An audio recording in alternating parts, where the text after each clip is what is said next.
When we think of Tiger Woods, we think of dominance. 82 PGA Tour wins, 15 majors. But if you think his secret was just a better swing or more practice, you're missing the most important part of the story.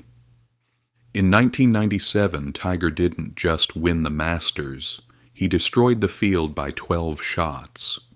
It was a record-breaking performance that left the world speechless. But while everyone else saw God, Tiger saw a problem.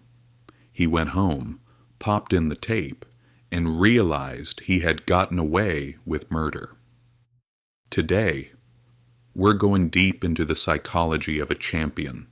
We're breaking down the window of tolerance, the 40-second sanctuary, and the mental blueprint that allowed Tiger to win even when he was at his absolute worst.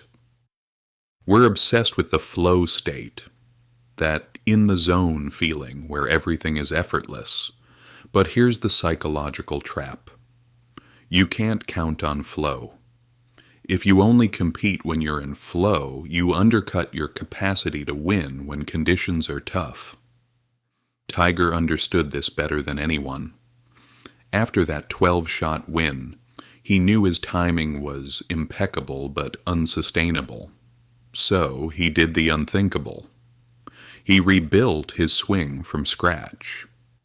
Why? Because professional golf isn't about the quality of your best shots. It's about the quality of your bad shots. He wanted a game that was sustainable, not just a really good week. He was willing to sacrifice a year of winning. 1998 was a dud by his standards, just to build a mind and a body that could handle the pressure of a 20-year career. There's a concept in psychiatry called the window of tolerance.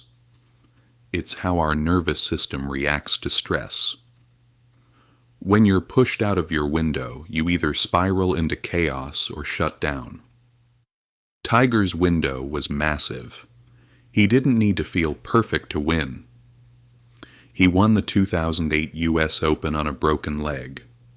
He admitted he feels nervous on every first shot, every single day. But he doesn't run from it. He channels that nervous energy into deeper focus. He manages this through what's called the 40-second sanctuary, his pre-shot routine. In that window, he enters a heightened state of awareness where noise disappears and time slows down. He's not thinking about the performance. He's letting it happen. This mental toughness didn't happen by accident. It was forged. His father, Earl Woods, was a Green Beret in the Special Forces. Earl used to do everything possible to mess with Tiger's head, dropping bags of clubs right as he started his swing. The goal? To make Tiger immune to distraction. Because of this, Tiger learned to get out of his own way and let his training take over. He developed a mental edge where he expected more of himself than the world ever could. As he puts it, nothing's ever going to be given to you. Everything's gonna be earned. So, what's the lesson for the rest of us? Whether you're an entrepreneur, an artist, or an athlete, the Tiger blueprint is this. Stop holding up your best days as your standard. Don't wait for flow to show up. Work on making your bad days a little less bad. Expand your window of tolerance. Don't be afraid to feel uncomfortable, and don't be afraid to fail. Tiger Woods' real genius wasn't his swing, it was his resilience. He bounced back from injuries and scandals because his mind was built for the long haul. How do you handle your bad swings in life? Let me know in the comments.